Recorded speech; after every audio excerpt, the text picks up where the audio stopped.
gabi. Ako po si Tommy De Leon. Hi! Pasko na uli. Nakakarinig na naman tayo ng mga awiting pamasko. Ginagayahan ng mga tahanan at simbahan ng mga matitindad na baluluting parol at tumukot-ikot-hitap na mga ilaw. Alam niyo ba na lubos ako? Naghagala kapag sasabi ng Pasko, kung nararamdaman ko na ang malamig na simoy ng hangin at nakakarinig na ng mga awiting pamasko, nagbibigay ito sa akin ng kakaibat na payapaan at galak sa aking puso. Hindi ganito ang pakiramdam ko noon. May mga panahon na kinaiinisan kong patungkol sa Pasko. Para sa akin, ang Pasko ay puro gastos at panahon ng pag-uubos ng pinagpawisan kong kita. Bulag ako sa katotohanan at kabuluhan ng Pasko. Kahit anong paraan ang gawing pagpapaliwanag sa akin, hindi ako mapilit na mapaniwala na isang Diyos ang nagkatawang tao at nagpakababa. Napaka-imposible. Paano ako magsasaya sa pagsilang ng isang tagapagligtas na hindi ko naman pinaniniwalaan? Kaya sa loob ng napakahabang panahon, ako'y naghahanap ng kasagutan. At hindi ko alam, nasa harapan ko lang pala.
Mga anak, bihis na ba kayo?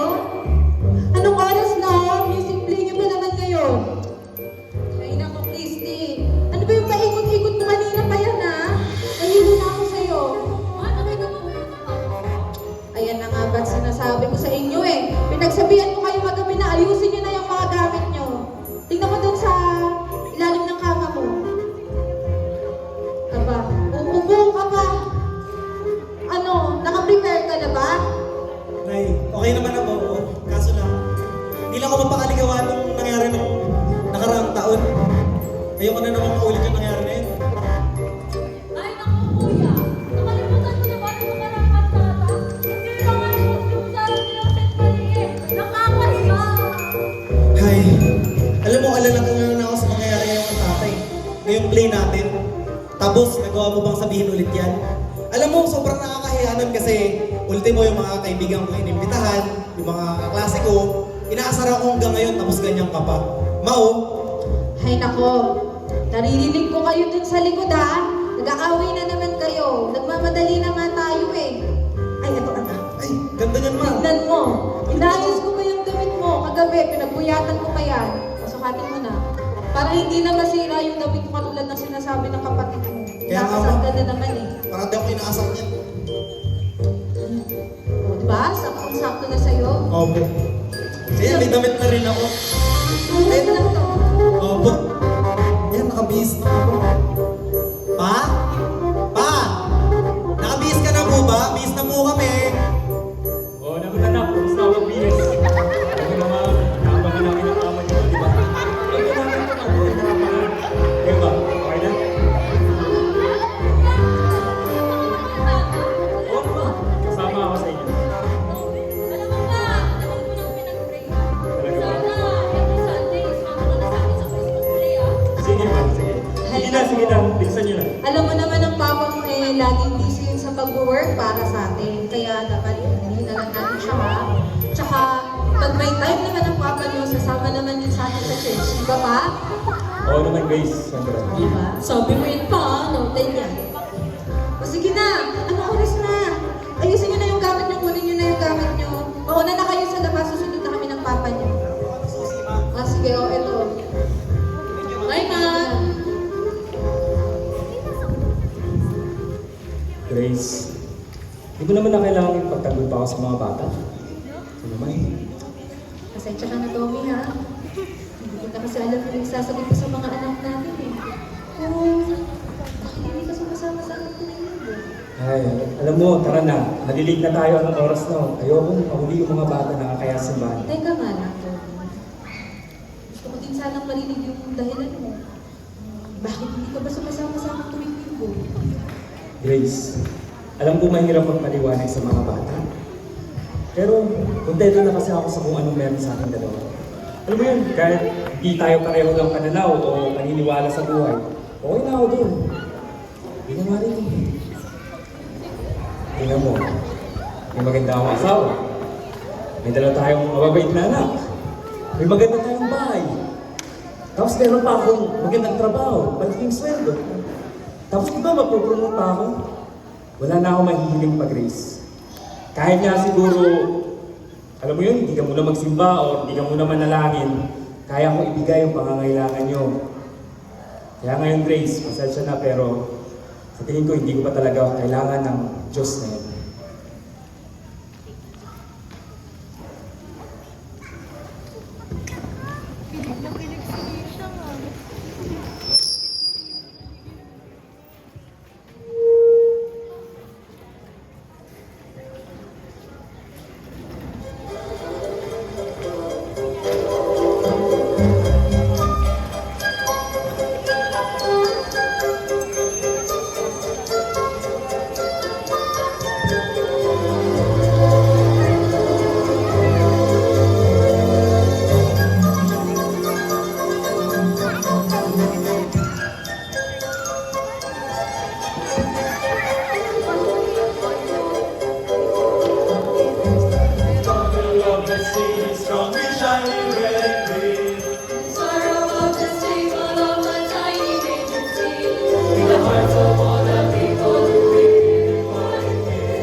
Kawawan papa yun ah. Parang, Ayun na pala sila. Ma, pa! Grabe mga anak, ang gagaling nyo kanina. Gagaling pa lang kumanta. Ako daw yung magaling. Demi mo ako. Yung katabi ko kanina, todo yung palakpak sa inyo. Opo. Talagang nakaka-proud kayo mga anak. Thank you pa. Alam mo ba, ang saya talaga mag-perform lalo na kapag ganitong Christmas play.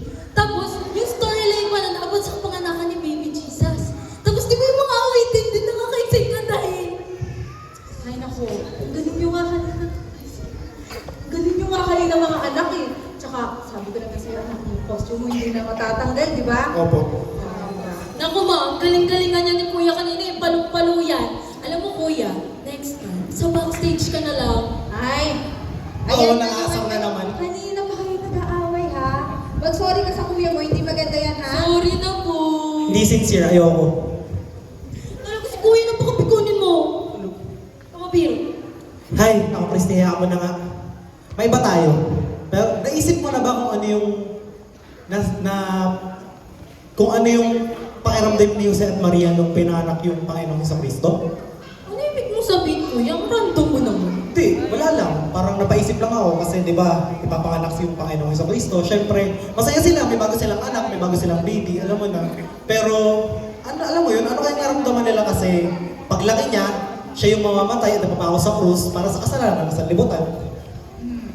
Ikaw anak, sa tingin mo, alam kaya ni Jose at ni Maria na si Jesus ay magiging tagapagligtas? Magandang tanong yan, ma. Pero tingin ko po, alam nila. Kasi po, di ba, bago po ipanganak ang Panginoong Kristo, may pumunta pong anghel kay Jose. At sinabi po sa kanya na ang ipapangalan niya pong sa bagong sanggol ay Jesus, na alam naman po natin na si Jesus ang siyang namatay para sa atin sa sanlibutan dahil po sa ating mga kasalanan. Tama anak, ikaw ha, ang galing-galing mo na nakikinig ka talaga sa Sunday School tsaka sa PG. Grabe Kuya, ang galing-galing mo doon. Grabe ka. Pero, oo nga. Ano kaya iniisip nila si Maria nung gabing yun? Ano nga kaya?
Punting sanggol, kalog-kalog na iyong anak. Itong sanggol, may nililong mga mata. Patid mo ba, maraming naghihintay sa'yo. Nananagin ng pagsilang mo. Mga pastol sa sabsaban ay nagpupugay. Tatlo hari mula sa lagan ay nag-aalay. Talay ginto, kabanyanga at pira. Para sa'yo, Jesus, Hari ng sanlibutan. At nagsisiawit ang mga anghel sa langit. Walhati sa Diyos, sa kaitaasan, at sa lumay kapayapaan. Gloria in excelsis Inexcels Estéreo.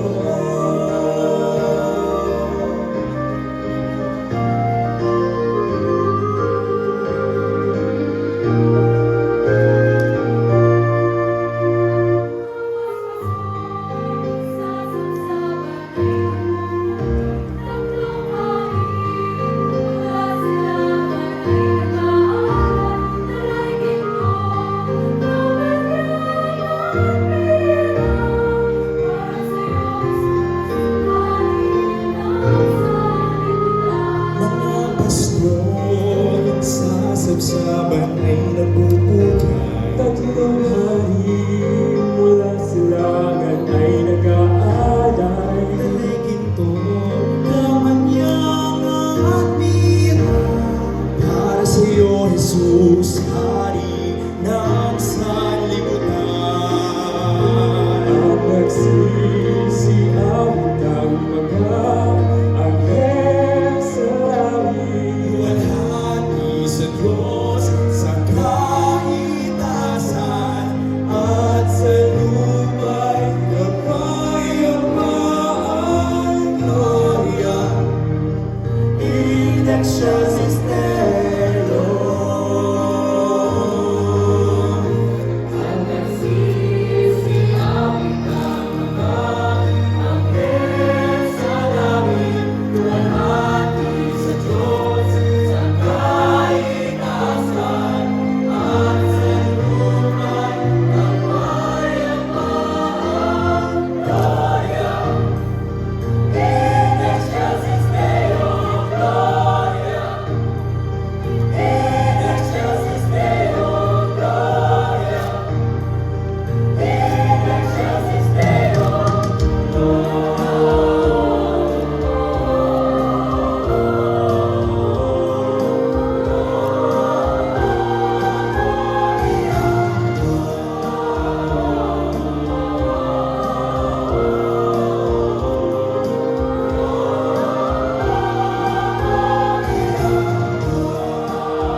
Ay, grabe. Traffic naman sa labas. Buti nakauwi agad tayo. Saglit lang, kasi talaga yung mga aso sa likod na. Sige po.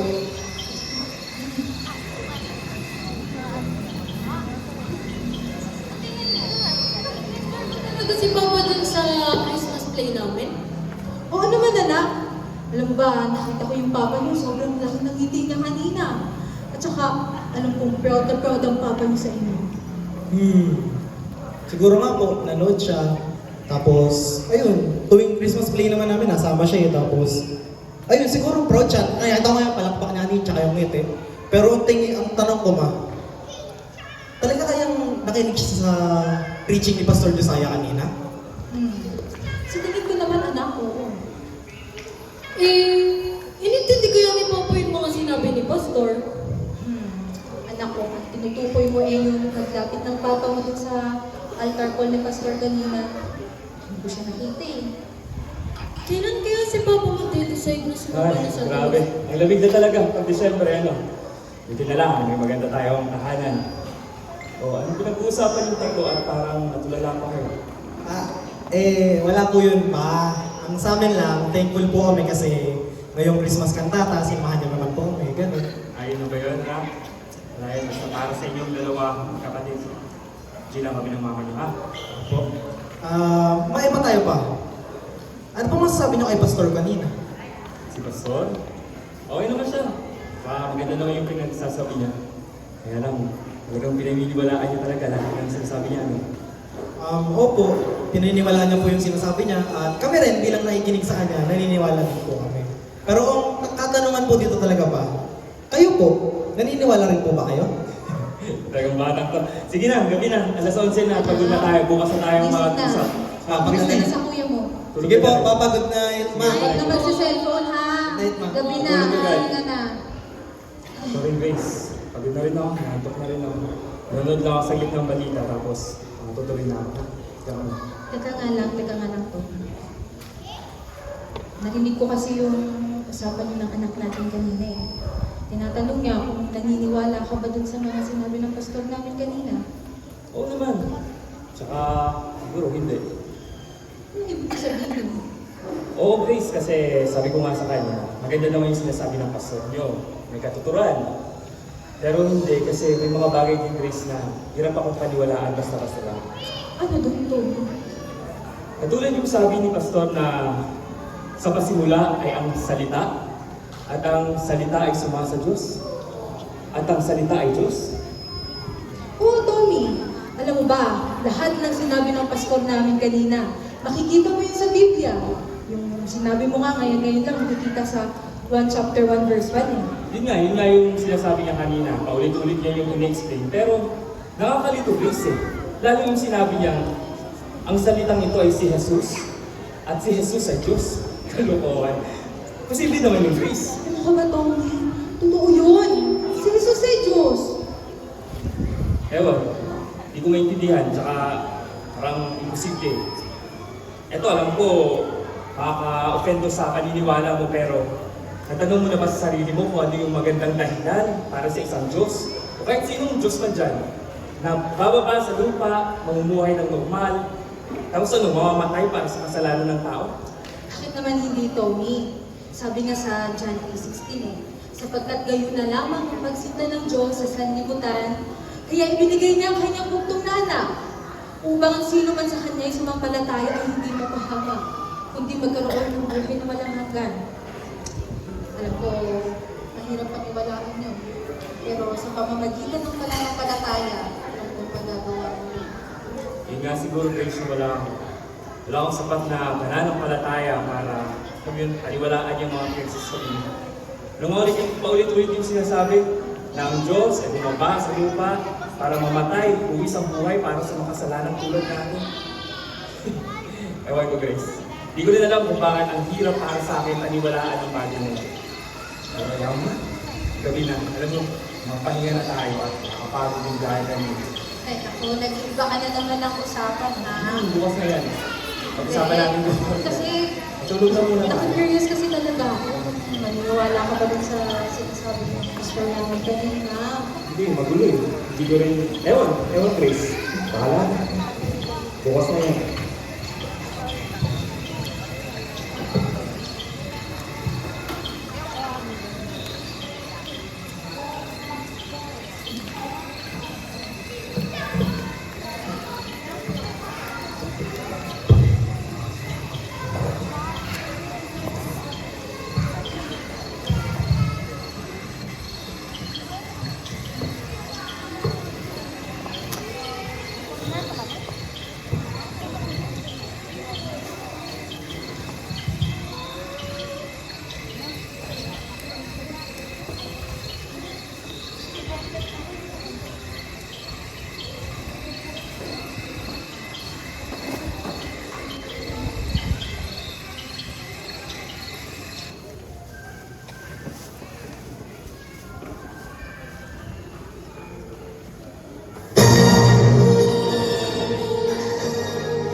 Ipaglalaban ang aking kaisipan na ang Diyos ay nagkatawang tao.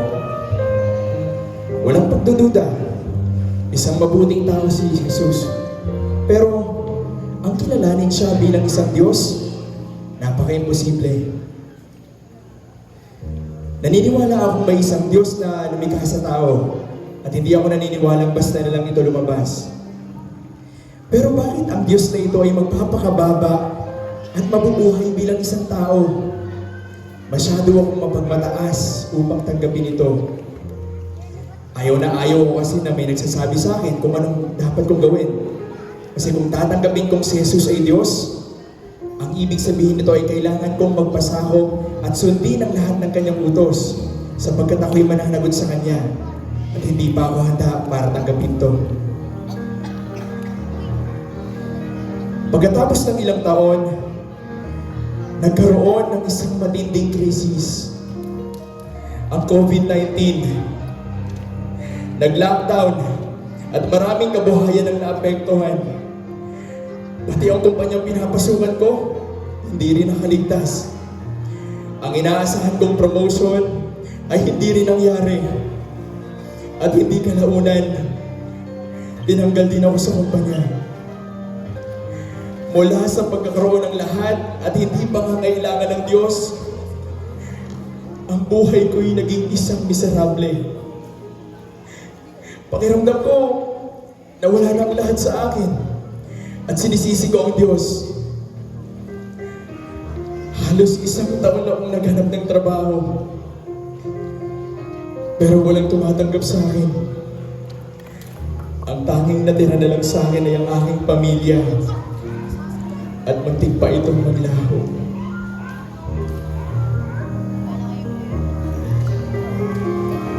Oo. Baka pwede naman po natin gawin ng paraan. Magbabayad po kami next month. Oo. Kukunin niyo na po yung bahay namin. Maawa naman po kayo sa amin. May dalawa po ako anak. Hindi ko po alam kung saan sila nasitira. Pagkukunin niyo po yung bahay namin. Bigyan niyo po ako ng kahit 3 linggo na lang po. Para na po mabayaran ka namin. Oo. Huwag naman po. Please. Bigyan niyo po ako ng 3 linggo. Maghahanap pa po ako ng ibang trabaho para na mabayaran kayo agad. Oh, hello?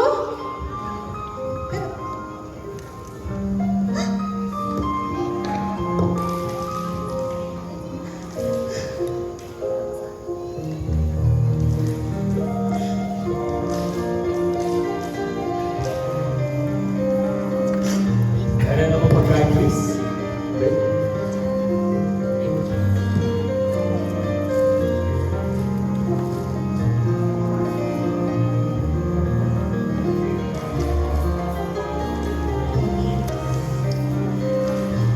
Gusto sana ko sabihin sa'yo. Bawal ka naman yung tao. Ayun. Humihingan na naman sila. Ako yung gagawin ko. Sila na naman ba yung tumawag? Ano ba sabi? Ano sabi? Ayun. Nagdaglagan na sinasabi. Tommy, iba na daw tayong hindi.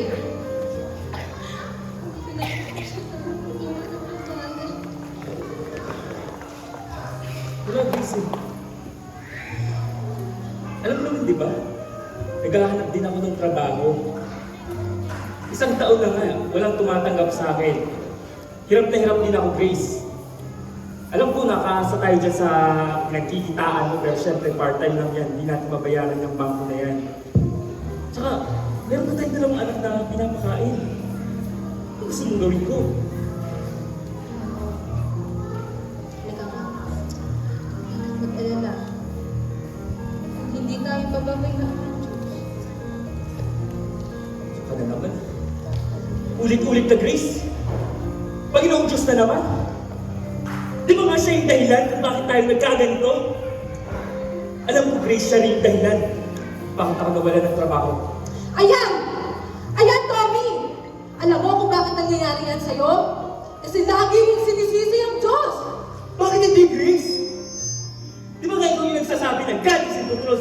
bagay. Kung Diyos siya, Grace, hindi niya hinayaan na mawalan ako ng trabaho. Hindi mo napapansin, lubog na tayo sa utang. Kaya pagkain natin sa araw-araw, di natin mabili. Alam mo, minsan, hinahayaan tayo ng Panginoong Diyos na mananasan ng ganitong pangyayari sa buhay para turuan niya natin kakayanin ang kanilang Tommy. Ano ba naman pala ng Diyos mo, Grace? Kailangan ba umabot sa ganitong sitwasyon para turuan niya tayo, ha? Ayan! Ayan! Siguro ito na yung way ng Panginoong Diyos para ma-realize mo, Tommy, na kailangan mo na siya sa buhay mo! Hindi yung ganun, Grace! Alam mo kung anong nare-realize ko? Ha? Na-realize ko na mabigat lang ako sa pamilya nito. Hindi nyo naman ako kailangan kasi may Panginoong Diyos kayo, may Panginoong Diyos kayo. Na kaya nyo naman mabuhay na wala ako, Grace! Tommy, saan ka ba pupunta? Huwag mo kaming iwan ng mga anak mo. Hindi ko alam. Hindi ko na alam kung babalik pa ako kasi ang hirap na mabuhay natin. Tommy! Tommy, sandali na! Tommy!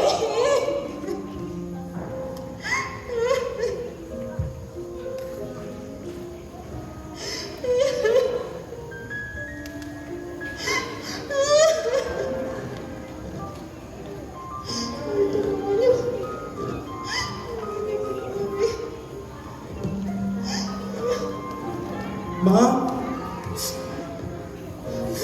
Ma? Nag-aaway na naman po ba kayo?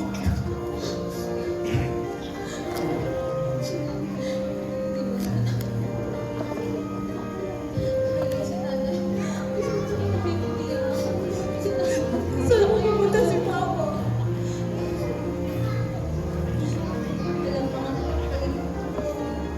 Ay, mag-alala ha? Ay, mag-alala. Babalik din ang tatay ninyo. Hindi na kayo dito mga anak.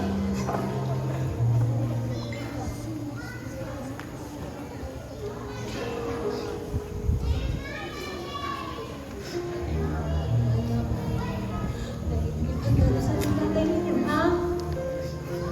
Pagdadasal. Sa tingin ko, kailangan na ng tatay niyo ng Diyos. Kailangan na ni Tommy ang Diyos. Tsaka, kailangan na ipagdasal na kung ano nangyayari sa buhay natin ay kasama sa ang tinanong ng Diyos. Sa tingin ko, ito na din yung panahon na kinakausap ng Panginoon Diyos sa atin. Tama na.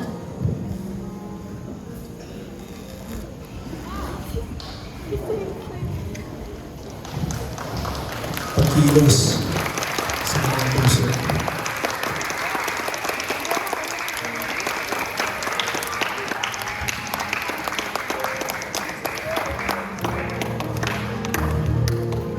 Pagkilos sa kanyang puso. Isang bagay na kinamumuhian ko noong mga panahong yun. Ayokong may nakikialam sa buhay ko. Gusto kong mapag-isa. Kaya umalis ako sa bahay namin. 3 araw akong paikot-ikot na puno ng kaguluhan sa pag-iisip. Sa puso ko, alam kong tama yung asawa ko eh. Napakasaya niya at napakahinawan sa harap ng kaguluhan namin. Meron siyang kapayapaan na nais kong kamtin. Ngunit masyado akong nagmamalaki para hingin to. Sa pag-alis ko sa aking pamilya, mas naramdaman ko ang pait at tinik na dulot ng mga problema namin. Inakala ko na sa tulong ng mga ginawa ko, mas magiging masaya ako. Na mas mapapawi yung mga problema ko. Ngunit nagkamali ako. Umantong ako sa pagkakataon na dahil sa kalulungan ko sa hindi tamang pamamaraan, muntik pa akong mapahamak. Sa mga nangyari, mas ipinakita sa akin at ipinarealize ng Panginoon na hindi kailanman solusyon ang pagtakas sa problema at lalong kamuhian ng Diyos sa mga pangyayari sa buhay natin. Kaya naman, dumating ang pagkakataon na ninais ko nang bumalik sa kanila at muli silang makapiling. Nangako ako sa kanila, nangako ako sa aking sarili na mas pag-iibayuhin ko pa at mas pagtsitsagaan ko pa para makatulong sa aking pamilya. At lalong higit na mas mapalapit sa Diyos katulad ng nais nila sa akin.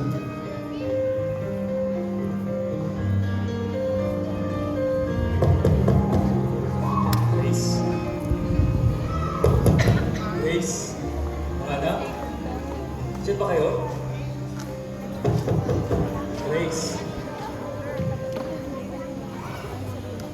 Grace. Greg, Christine. Nasaan sila?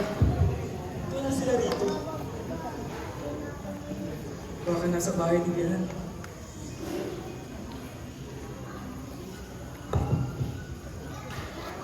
Grace, sagutin mo. Grace. Nalimutan na talaga nila ako. Baka naman ito na yung sinasabi ng pastor na rapture. Kaya nga lang, baka nagkakagulo na sa social media.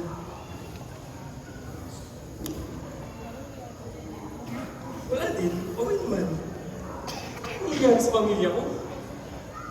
Kinalimutan na talaga nila ako.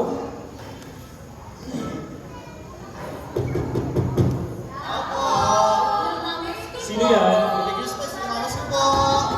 Saglit lang. Saglit lang. Wait lang, saglit lang kung saan ko lang yung bahay.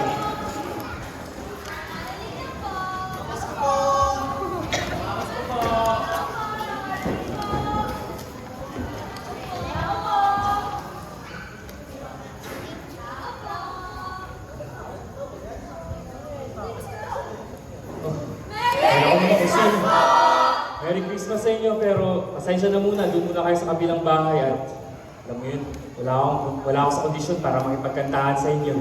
Hindi niyo naman po kailangan na makipagkantahan sa amin. Pakinggan niyo lamang po kami. Kahit na, doon muna sa kabilang bahay at nahanap pa nga ako. Tatawagan ko pa yung pamilya ko. Sige na po, matagal po natin ito practice eh. Sige na po, baka kung sakaling mapagaan po namin loob nyo, pasaya namin po kayo. Totoo ba? Siguraduhin yung masaya yan, ha? Sige. Galingan nyo.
Napakahong sa inyo at talagang umawit at sumasayaw-sayaw pa kayo ha. Naalala ko tuloy yung mga anak ko sa inyo.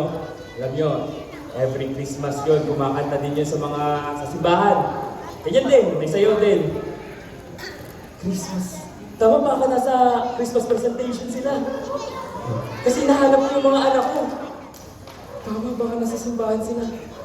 Salamat sa inyo at pinaalala niyo sila sa akin. Maraming salamat din sa inyo at talagang napakagaling nyo. Sige. Next time ulit ha. Daan kayo dito sa bahay. Kaya natin magdadali.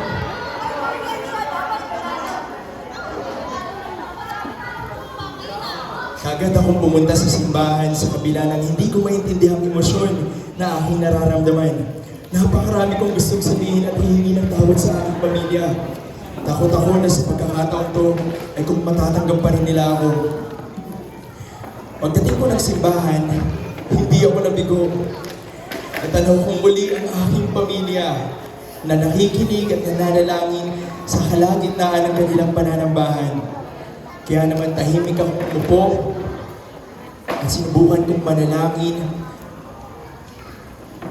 at gawin sabihin.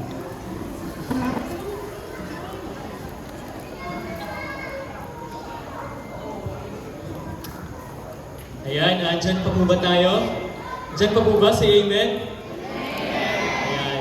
At sa gabing po ito, salamat po sa pagdalo nyo dito sa Christmas cantata po ng Golden Harvest. At tayo po muna yung mag-aral ng salita ng Panginoon kung ayos lang. Ayos lang po ba? At Merry Christmas po sa inyo. At ang ating pong theme, ang ating topic sa gabi nito ay Unchanging Love. No? O pag-ibig na hindi nagbabago. Nakarinig na po ba kayo nun? Meron bang pag-ibig na hindi nagbabago? Meron po sa Panginoon. No, amen po ba? At ating pong topic, ang Bible verse po natin ngayon ay magmumula po sa Isaiah chapter 53, verse 4. Verse 4 to 6. So, babasahin ko po at sana po ay pakinggan nyo. Sabi po dito, sa English, surely He had borne our griefs and carried our sorrows. Yet we did esteem Him stricken, smitten of God and afflicted. Verse 5, but He was wounded for our transgressions, He was bruised for our iniquities. The chastisement of our peace was upon Him, and with His stripes we are healed. All we like sheep have gone astray, we have turned everyone to his own way, and the Lord had laid on Him the iniquity of us. So tayo po muna ay manalangin bago po tayo mag-start. Let's pray po.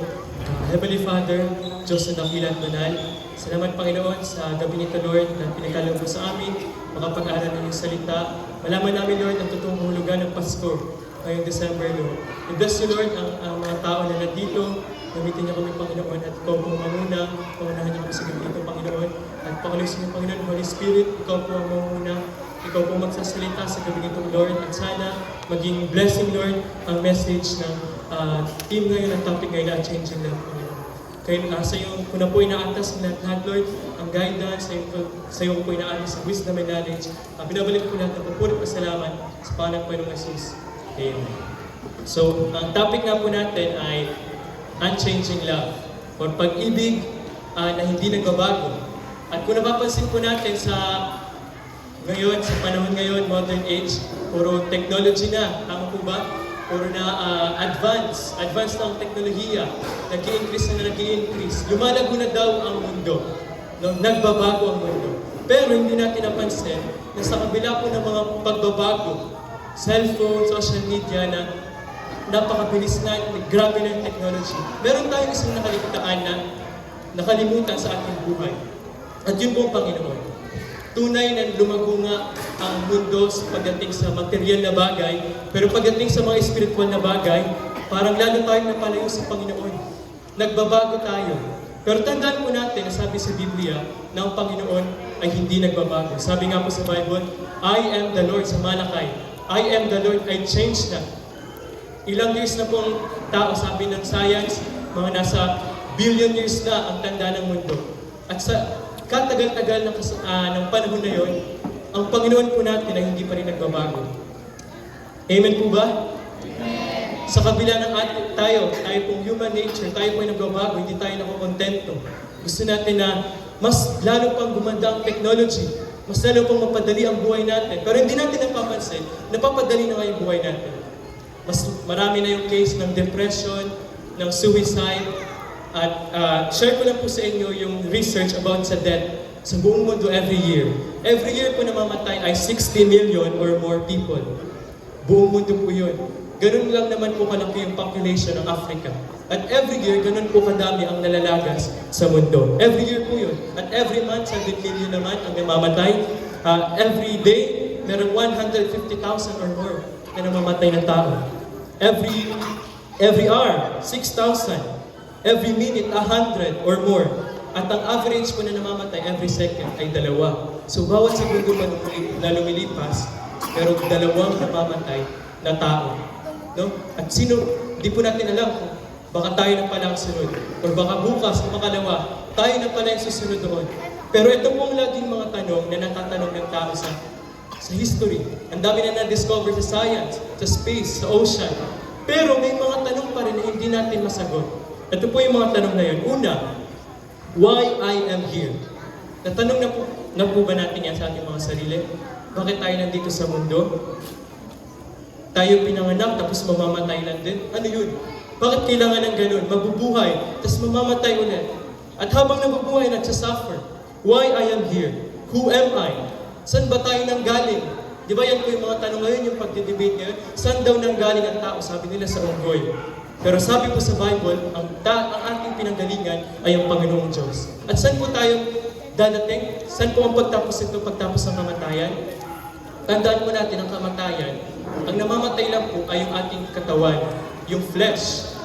Pero yung spirit, yung totoong ikaw, yung nasa loob po natin, yung heart, yung mind, yan po ay mabubuhay forever. Alam po ba natin yan? Forever mabubuhay. Pero, meron po yan 2 lang pwedeng puntahan. Yun po yung langit at yung impyerno. Napansin po ba natin, nung unang panahon pa, pinag-usapan yung langit at impyerno? Laging nasa topic ang Diyos, ang langit, ang impyerno. Ibig sabihin, ito ay totoo dahil ito ay sabi ng Biblia. Hindi po ito gawa-gawa lang ng kung sino mang tao, kung sino mang pastor. Ito po ang katotohanan na dapat nating malaman. At sa buhay po ng tao, meron pong tinatawag na emptiness. Na-feel na po ba natin yun? Emptiness, laging merong kulang. Kahit anong hanap natin na pleasure sa mundo, hindi natin mahanap yung true love. Sa mga kabataan, kagaya ko, yun yung laging topic, true love, joy, yung peace, hope, na hindi natin makikita kailanman sa buong mundo. Kahit magkaroon pa tayo ng milyon-milyong pera, bilyon, sasakyan, lahat ng magagandang sasakyan, o kung ano man yung fantasy natin, ano ba yung mga fantasy natin, mga minimitin natin sa buhay. Kahit pa makamit natin yan lahat, hindi po natin makakamit yung totoong love, yung joy, yung peace, nagbabago lahat. Ngayon masaya ka, pag uwi mo hindi na. Galit ka ngayon, mamaya hindi. Iba na naman yung mood mo. Lahat ay nagbabago. Pero sa mundong puno ng pagbabago, meron pong nag-iisang hindi nagbabago. Ito yung Panginoon.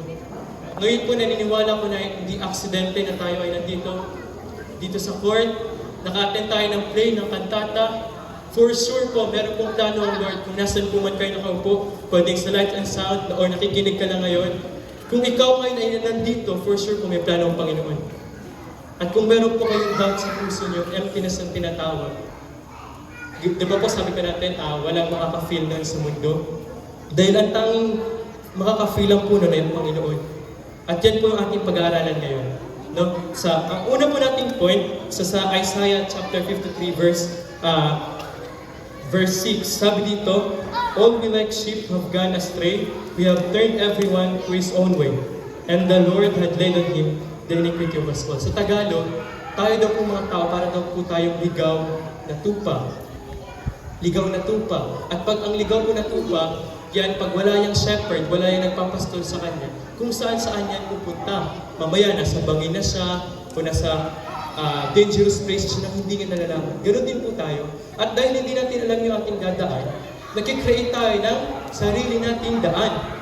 Imbis na God's way, nag-create tayo ng own way. Sarili nating kagustuhan.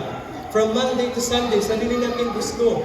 kahit Sunday, araw ng linggo, hindi na tayo nakapunta sa church, hindi tayo nakapagpasalamat sa Panginoon. Kasi meron po tayong sariling landas na tinatahak, na akala natin mali. At diba sabi nga po sa Proverbs 16 verse 25, na there seems a way na tama sa tao. Akala natin tama.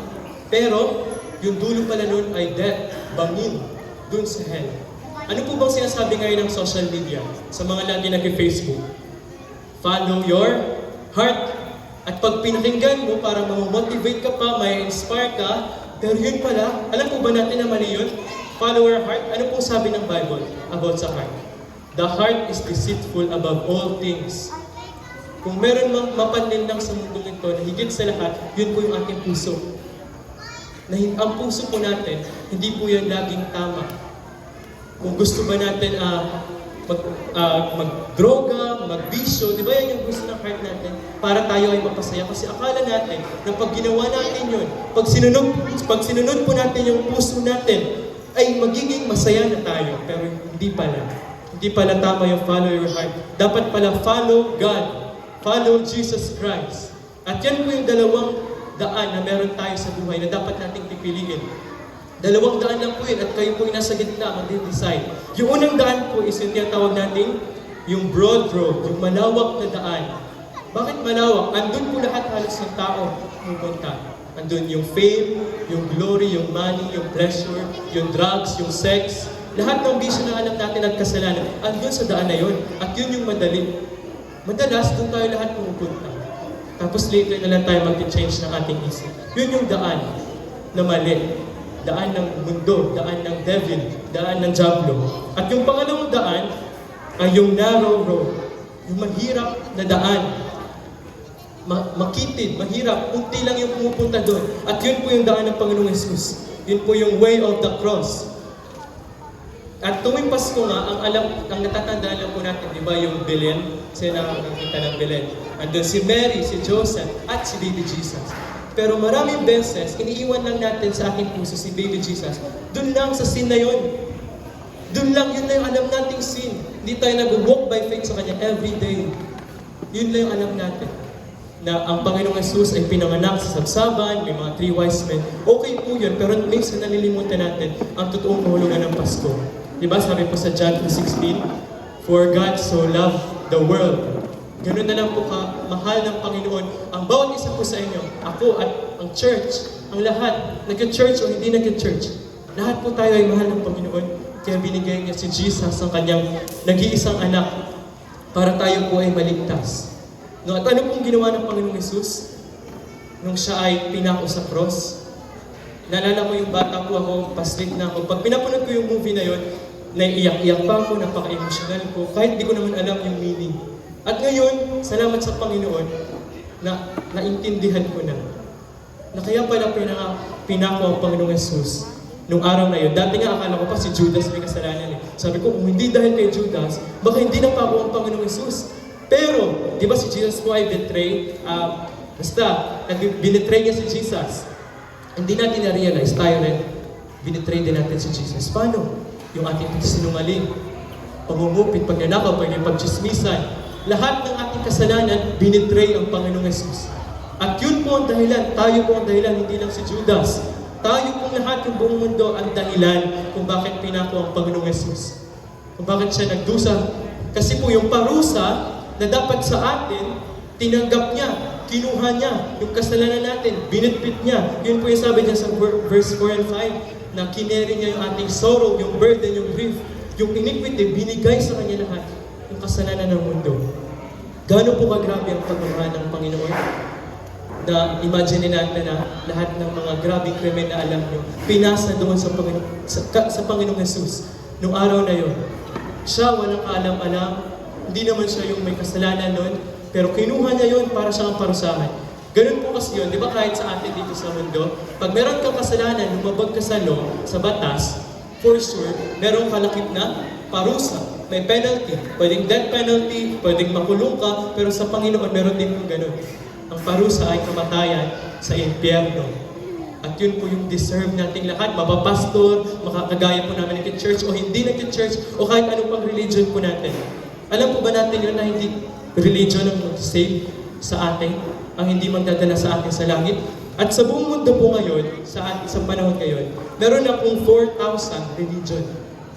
4,000. Bakit dumami? Bakit ganun nakagrabe yung dami ng religion? Kasi ang tao naghahanap kung sino ba talaga ang Diyos. Ano ba talaga ang Diyos? Yun po yung ating nature.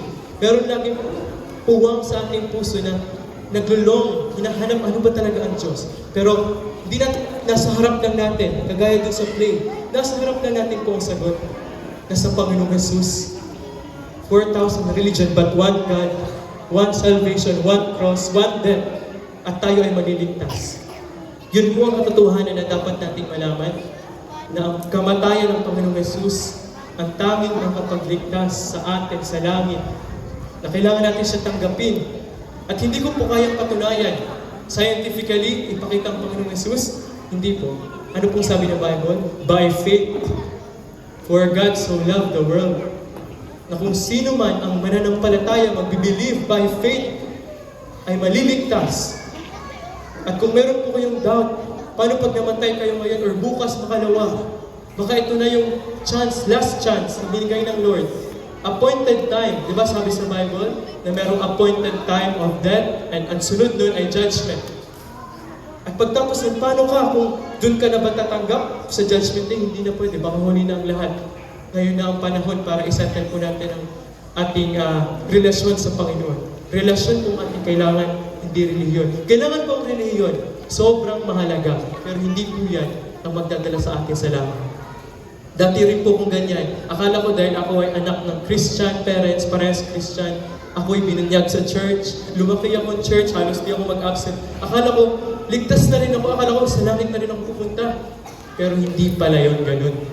Yung ating good works pala, di ba sabi sa Bible, na we are saved by grace through faith, not of works. Hindi sa gawa. Bakit hindi sa gawa? Pag tayo po ba, pag kunyari po ako, ay nakapatay, at humarap po ako sa judge, at sasabihin ko po ba sa judge na ako'y nagsisimba? Na tumutulong po ako sa may hirap? Na hindi po ako nagmumura? Patatawarin na po ba ako ng judge? Hindi. Hindi po nang kayang tapalan yung kasalanan na meron tayo sa araw-araw, sa bawat oras na nagdadaan. Wala po. Ang tanging daan ay ang Panginoong Jesus. Sabi ni Lord Jesus, I am the way, the truth, and the life. No one cometh to the Father but by me.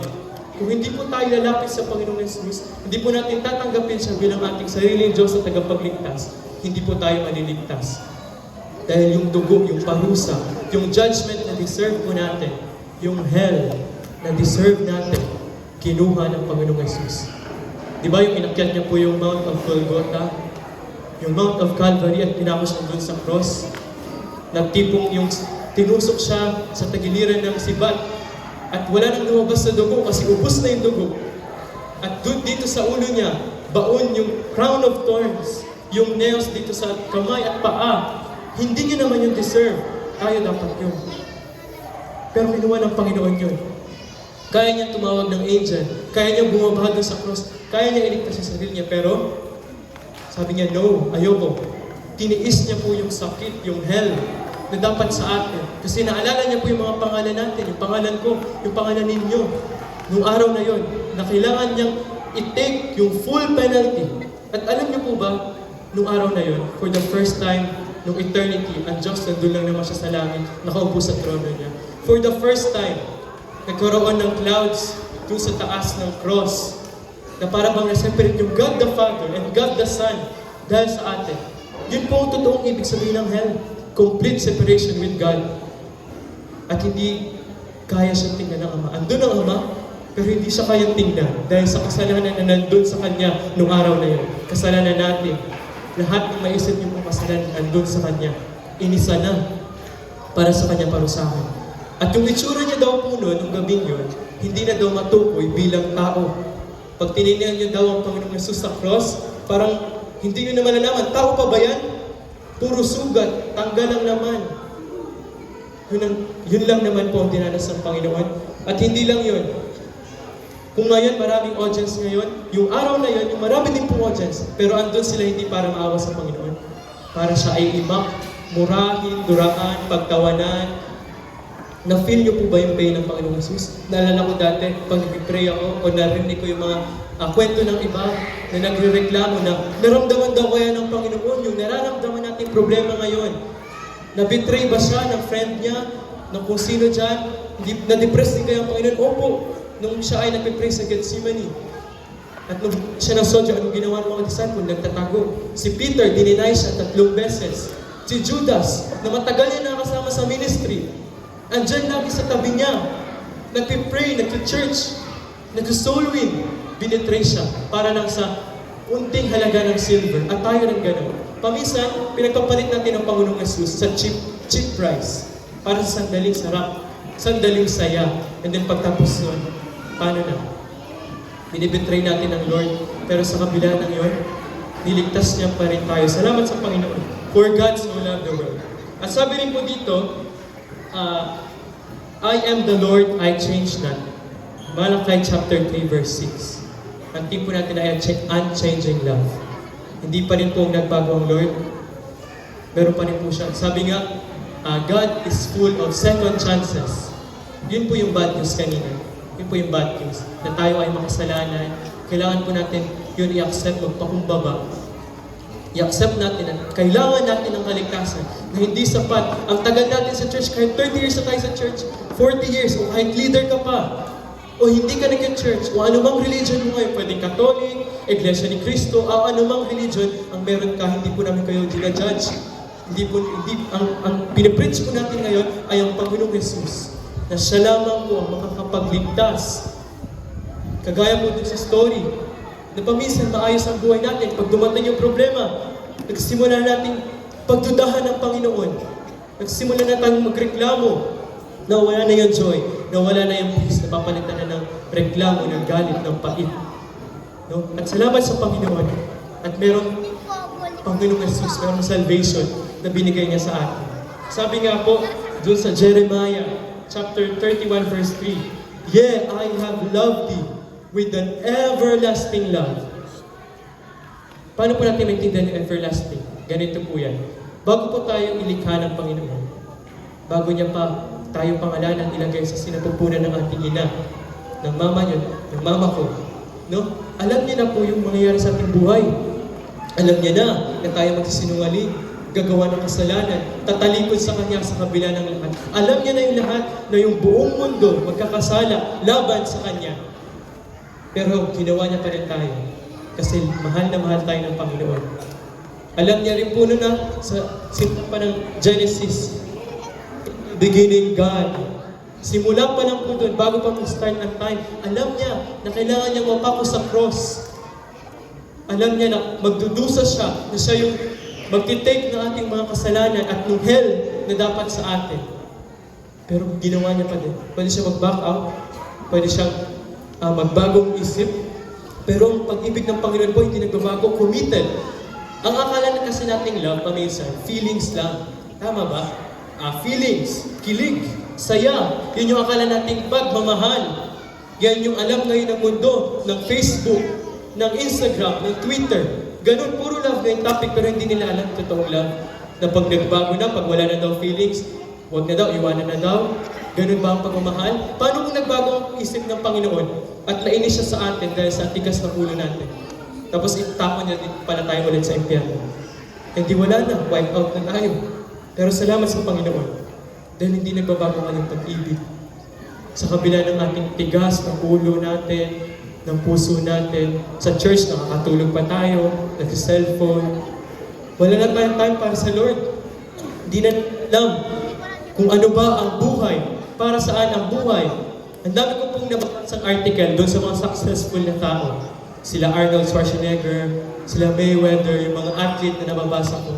At nakakamit nila yung tuktok ng tagumpay dito sa mundo. Pero nababasa ko yung mga journal nila, yung mga article nila, na hindi pa rin nila mahanap yung peace. Kahit nasa kanila lahat. Di ba yun po yung sabi sa Bible? What shall profit a man if he will gain the whole world? Imagine niyo po, sa inyong buong mundo. Akala natin masaya. Andun lahat ng pangarap natin. iPhone. Anong iPhone na ba meron ngayon? 13 na. Ewan ko, 14. Yung akin, wala. Pero, ang dami ng sa kabila po ng mga pagbabago na yan, andyan pa rin po ang Panginoon. Minamahal pa rin tayo. Kahit ang dami nating request sa Lord, tapos di naman natin siya, wala tayo lagi para sa Kanya, pero siya, andyan siya lagi para sa atin. Salamat sa Panginoon. At sabi rin po dito, sa Ephesians chapter 2, verse 8 and 9, that we are saved by grace and not of works. Kagaya na sinabi natin. Bakit po mahalaga na yung word na grace? Yung ibig sabihin po ng word na grace ay undeserved favor. Hindi natin deserve. Hindi dahil tayo ay nag-church. Hindi dahil tayo ay magaling kumanta, kagaya ng mga nag-pray po kanina. Maliban po sa akin. Hindi po dahil tayo ay pastor or leader. Tayo po ay maliligtas by grace. Dahil sa love ng Lord, kahit hindi natin deserve yung regalo niya. At yung regalo po na yun, pag binigyan po tayo ng regalo, yan po ay hindi sa pilitan. Nasa sa atin po kung tatanggapin natin. Choice po yun na binigay ng Panginoon. Diba? Pero binigyan po tayo ng free will.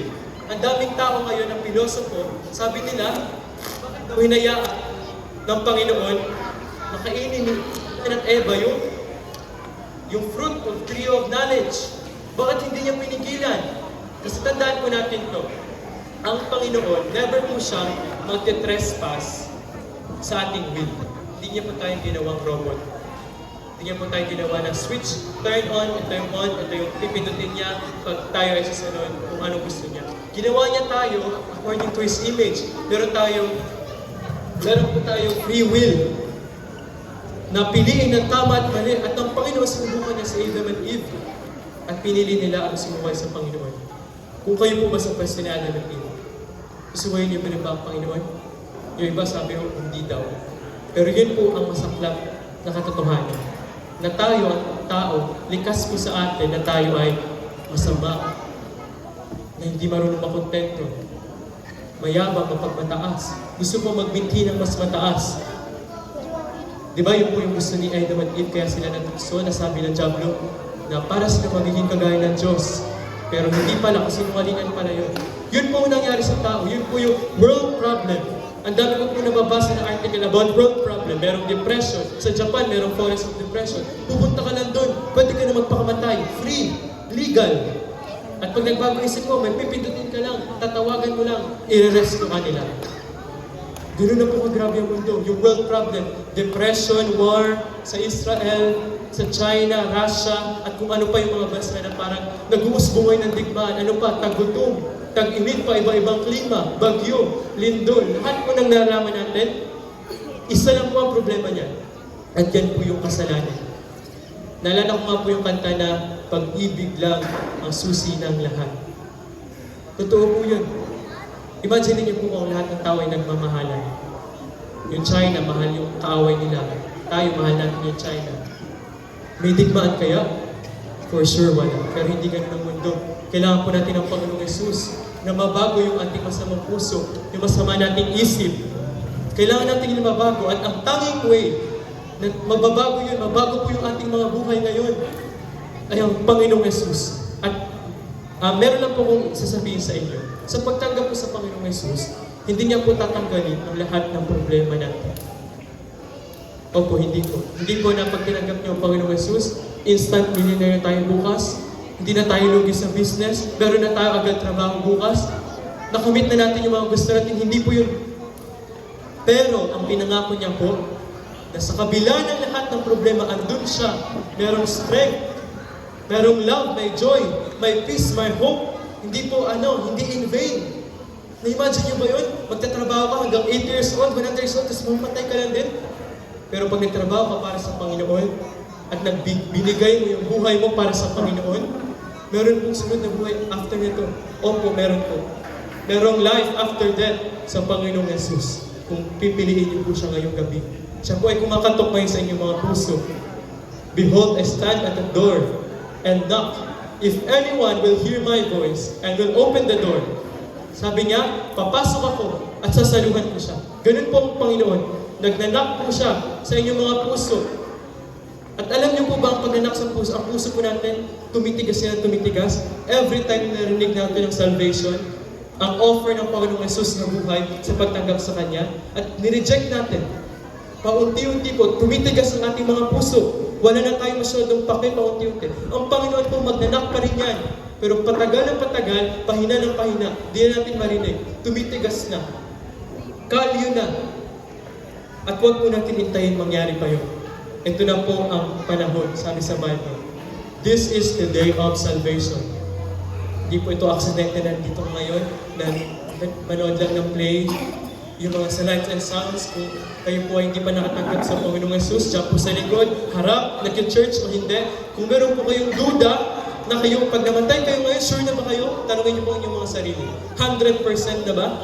Pag kayo namatay kayo ay sa Panginoon kayo at hindi sa impyerno, nalinis na ang iyong kasalanan na pag humarap kayo sa Panginoon. Sa araw na yun, walang may kita sa resibo nyo, sa papel, kung ano man yung pangalan nyo, Josiah Paul, wala na doon yung mga kasalanan na nakalista. Yun po ang dapat natin i-sure. Hindi po yung insurance sa St. Peter. Sa ating paminsan, yun yung mas pinagkakabalahan natin. Insurance sa buhay. Kailangan sa future, mayaman na ako, may pera na ako, may bahay na ako, may lupa na. Yun naman po ay essential, pero wala na po sa halaga pa sa future natin sa langit pagtapos ng ating kamatayan. Ngayon pong gabi, sa ating pong pagtatapos ng preaching nito, hinanyahan ko po kayo na tanggapin ang Panginoong Yesus. Isettle niyo na po ang inyong relationship sa Panginoon. Kung meron po kayong duda sa inyong mga puso, emptiness, na gusto niyo ma-feel, hindi ma-feel ng drugs, ng sex, ng bisyo, ng money, ng trabaho, ng pamilya, ng kaibigan, Panginoong Yesus lang po ang makakapag-feel niyan. Iniimbitahan ko po kayo na tumanggap sa Panginoong Yesus sa inyong puso. At tanggapin siya bilang inyong sariling Diyos at tagapagligtas. Paano po siya tatanggapin? Tatlo lang po yun. Una, repent. Talikuran po natin lahat ng ating kasalanan. Lahat. Kalimutan at pagsisihan. Pangalawa, ang sabi po ng Bible, believe to what Jesus did on the cross. Pag na-confess na natin ang ating kasalanan, maniwala po tayo na ang Panginoon ay namatay, nabuhay muli, para ang kasalanan natin ay mahugasan at hindi na po tayo mapunta sa impyerno. Yun po yung second step. Ang bilis lang, no? Third step na po agad. Third step is accept Him and receive Him by faith. By faith. Ibig sabihin, hindi mo kailangan ng ebidensya na kailangan pa makita ang Panginoon sa harapan tsaka ka maniniwala. Hindi po. Kailangan niyo po siyang i-accept by faith na siya ay Diyos bilang inyong sariling Diyos at tagapagligtas. Yun lang po yung tatlong step na kailangan natin gawin. At mamaya pag tutugtog yung choir, ay yung ano po dyan, yung music, sa pag-continue ng play, meron pong part na pwede po kayong lumapit dito sa altar at tanggapin ang Panginoong Yesus. Kung may hiya po kayo, baka ito na po ang last chance. Kung unahan po tayo ng hiya, ng kaba, ng takot, ng duda, na baka hindi pala totoo ito, kalokohan ng pala ito, nasa atin po ang choice. God o ikaw?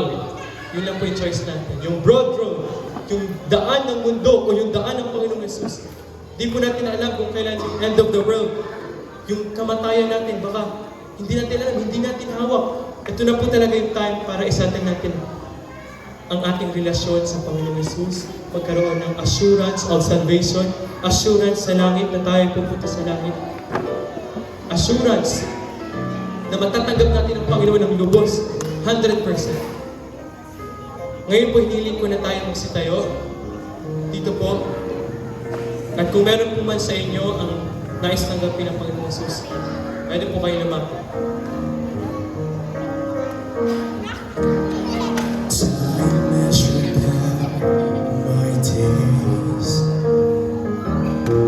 Life carried me along. In my soul, I yearned to follow God, but knew I'd never be so strong. I look hard at this world to learn how heaven could be gained.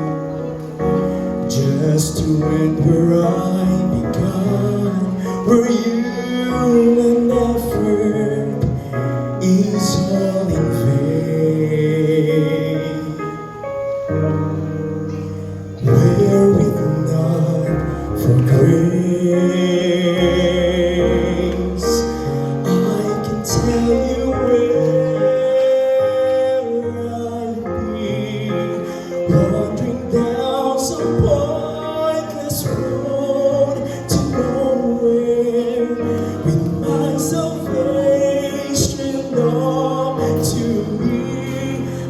know how that would go. The battles I would face, forever running, but losing the race, wearing not for grace.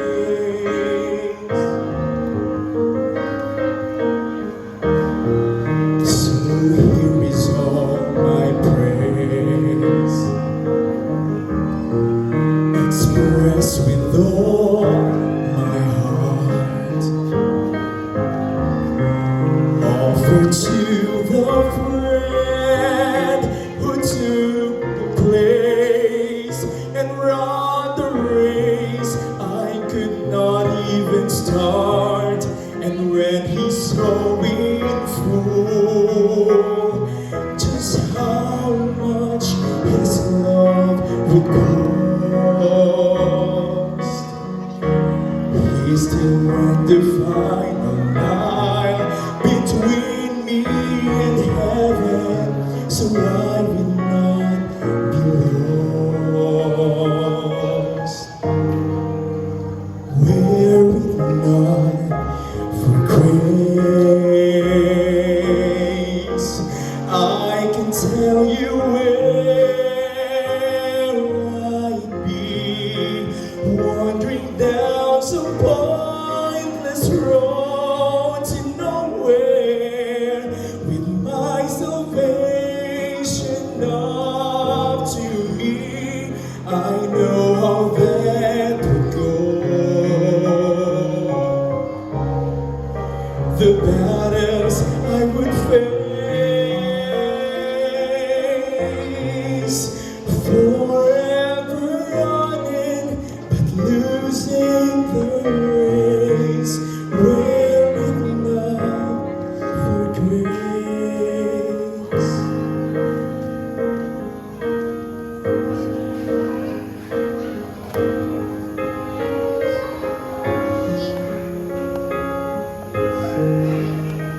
So, napakasalanan ko. Napakayabang ko. Napakatigas ng puso ko. Para tanggapin na may isang Diyos. Nagmamayabang ko pa yung kaya ko. Pero nung dumating yung mga problema, lahat sinisip ko sa Panginoon.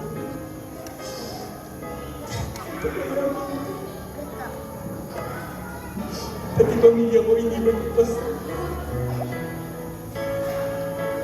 Mapapatawad ko ba ng Panginoon ang katulad ng kasalanan? Oo naman, Tommy. Kahit gano'n pa kalaki o kaliit ang kasalanan na meron ka, basta ba, tanggapin mo ang Panginoong Jesus. Pagkisiyan mo lahat ng kasalanan na meron ka. Tandaan natin na walang sino mang tao, anumang lahi, anumang kasalanan na meron ng tao na hindi kayang abutin ang pag-ibig ng Panginoon. At ang pag-ibig na yon ay nasa kanyang anak, nasa kanyang anak ng Panginoong Jesus. At kailangan mo lang siyang tanggapin bilang sariling Diyos at tagapagligtas. Pero Pastor, nais kong tanggapin ang Panginoong Jesus, pinakawang Diyos at tagapagligtas. Nais kong buksan ang aking puso, humingi ng kapatawaran sa lahat ng aking kasalanan. At nananampalataya ako na siya lang ang makapagligtas sa akin. Tinatanggap ko siya bilang aking Diyos at personal na tagapagligtas.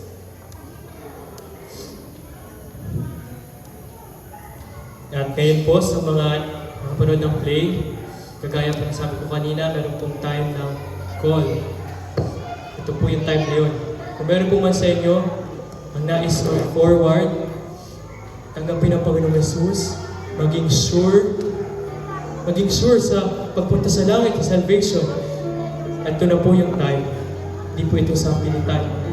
Kung gusto niyo po mag-decide na tanggapin ang Panginoong Jesus bilang inyong sarili pong Diyos at tagapagligtas, hiniling ko po na kayo tumayo at mag-pray o lumapit dito sa unahan. At ipapanalangin po namin kayo. Kung nagdududa po man kayo sa inyong puso na baka hindi pa pala kayo talaga ligtas, hindi 100% na sigurado, ito po yung moment na meron ng Panginoon na ibinigay niya para sa atin. Kagaya po nakita nyo kay Brother Tommy dito sa story. Ganyan lang din po, tanggapin niyo po siya bilang inyong sarili Diyos at tagapagligtas. At pinalangin niyo po, tanggapin niyo siya. Magpakumbaba po tayo. Na tayo ay makasalanan, kailangan natin ng kaligtasan ng Panginoon. Kailangan natin siya sa ating buhay. At ang Panginoon po ay namatay in public. Sa harap ng maraming tao, kailangan din po natin siya tanggapin in public. Sa harap ng maraming tao, hindi po natin dapat ikahiya. Kung meron po man sa inyo, inuulit ko po, ang gustong tumanggap sa Panginoon, hiling ko po na kayo tumayo, kahit tayo lang po, tayo po ay mag-pray. At papatanggapin ko po sa inyo ang Panginoon Jesus sa prayer. Nasabay lang po kayo sa prayer. Meron po ba? Huwag po tayo mahiya, baka ito na yung last chance. Di natin alam, may next year pa ba? May next Christmas pa ba? Next kantata pa ba? Hindi po kinakahiya yan. Kailangan po natin ibuo yung ating desisyon. At ngayong gabi po, sigurado ko na ang Panginoon ay nasa atin. Kinausap kayo ng Lord. Hindi po, again, disgrasya o aksidente na nandito kayo ngayon. Umupo, in-invite kayo ng kumare nyo, kumpare nyo, kapatid nyo, pamilya, o sino man na nag-invite sa inyo.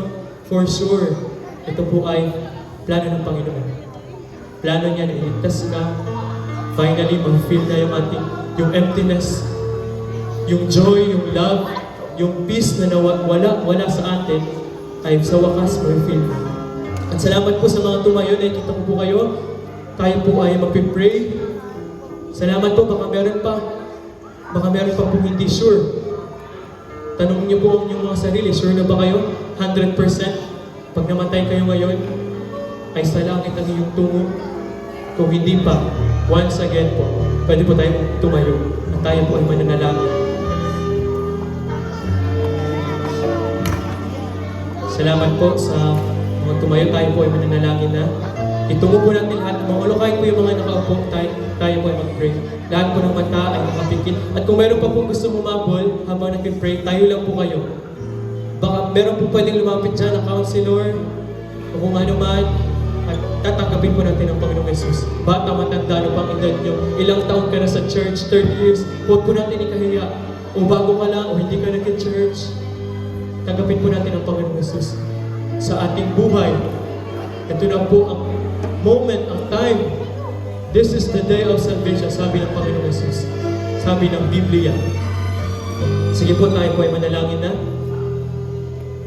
Let's pray. At dakilang Diyos, makapangyarihan sa lahat. Salamat, Panginoon, sa gabang ito na ibinigay mo sa amin, Lord. Natanggapin ka, binigyan kami ng time, ng understanding, maintindihan, na hindi namin, Lord, kayang iligtas ang aming mga sarili. Sa gawa, sa pagka-church lang, sa religion, hindi po namin kaya, Panginoon. Ikaw lang, Lord, ang makapagligtas sa amin.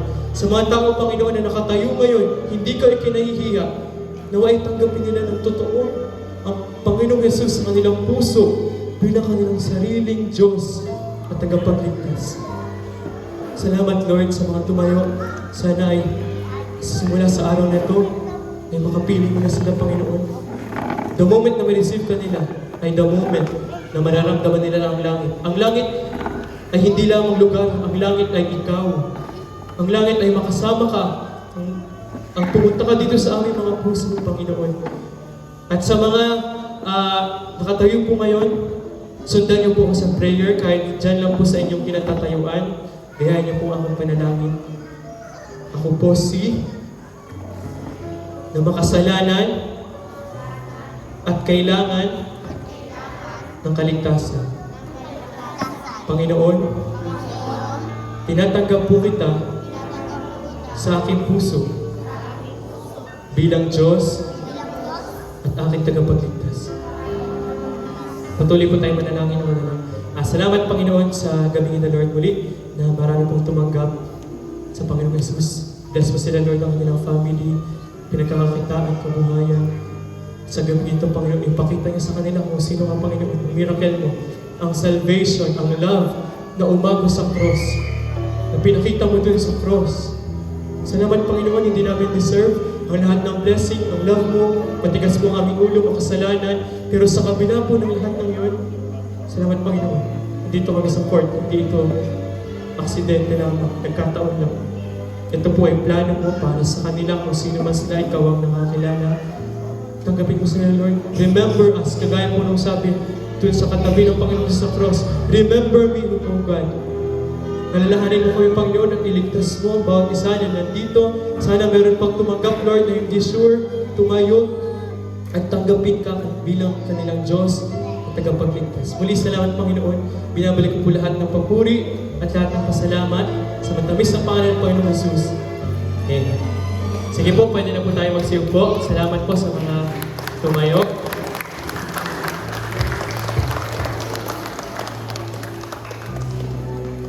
Yan, at ngayon po, sa pagtapos ng ating Christmas Eve, meron po akong good news sa inyo. Ang isang tao na matagal na natin pinag-pray sa church ay sa wakas tumanggap na sa Panginoong Jesus. Sa wakas tumanggap na sa Panginoong Jesus. Pinapakilala ko sa inyo, hindi ko na patatagalin, walang iba kundi si Mr. Tommy Dalayon. Uy! Kuya! Di ba si Papa yun? Sige, tatapusin ko na, namamadali ating Sister Teye. No? Sige, dito na nagtatapos ang ating Christmas Eve. Sana ay na-bless kayo. At mag-iingat kayo sa pag-uwi. Merry Christmas! Sige, dito tayo tapos. Ingat kayo sa pag-uwi. Si Papa nga yun. Tara, puntahan natin. Thank you so much po, Pastor. Pastor, maraming salamat po. Sige, pwede na punta na pa. Pa! Tommy. Wait, please.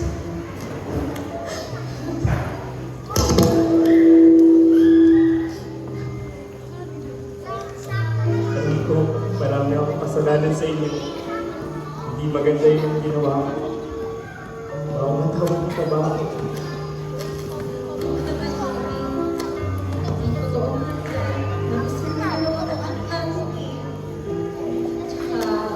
Alam mo, sobrang saya namin kasi ginagawa ng Panginoong Diyos. Hindi na kami sa iyo sa mga prayer natin.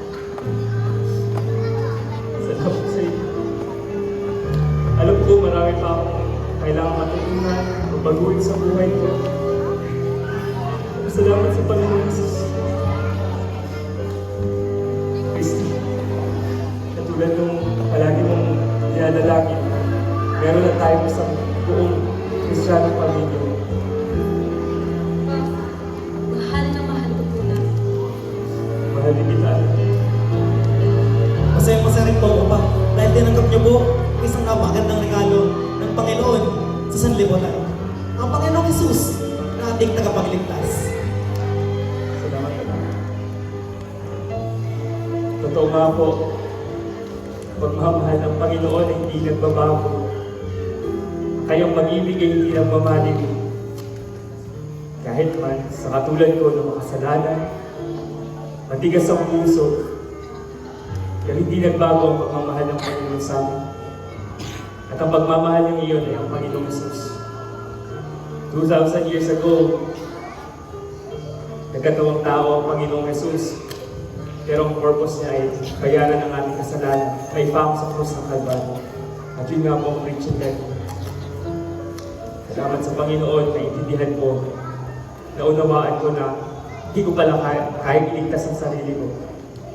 Kahit gumawa man ako ng maraming mabuti, bagay, hindi ko kaya iligtas ang sarili. Tanging ang Panginoong Jesus lang ang daan. Please. Okay. Salamat sa inyo, ma'am. Alam ko, pinahirapan ko kayo ito. Ano? Jollibee tayo? Sige pa. Libre mo ba? Libre mo nga. Nagugutom na nga rin ako.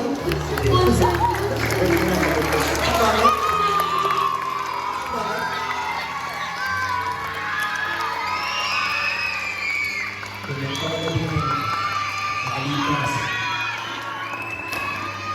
Kaya ang gabi yun, nang tinanggap ko si Jesus bilang Panginoon at tagapagligtas. Nang gabing yun, binago ako ng Panginoong Hesus Kristo. Pinawi ng Diyos ang aking pagiging makasarili at binigyan niya ako ng bagong puso para sa aking kapwa. Ang aking mga material na kaisipan ay nabago. At sa halip ngayon, ay mas pinagtuunan ko na ng pansin ang aming pamilya at ang aming relasyon sa Diyos. At ang kalungkutan at kabalisahan na aking nararanasan sa tuwing dumarating ang mga hindi inaasang pangyayari ay napalitan na ng isang payapang kasiguraduhan na lahat ng bagay ay nasa ilalim ng kapangyarihan ng ating Panginoong Diyos. Ang lahat ng pagbabago sa aking buhay ay hindi naganap ng ganon-ganon na lamang. Matagal na panahon din kaming tinuruan ng Panginoon. Mapag hanggang ngayon ay patuloy pa rin niya akong hinuhubog.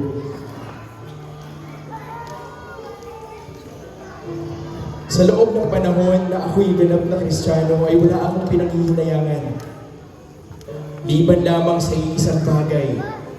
At ito sana ay mas maaga pa akong nakilala sa Panginoon. Kung noon, ang Pasko ay kinamumuhian ko, ngayon ito ay pinananamikan ko. Dahil ang Diyos na tunay, si Kristo Jesus, ay namatay upang ating maging tagapagligtas ng buong sanlibutan. Siya nga ay sumilang upang ating maging tagapagligtas. God's unchanging love.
Hello.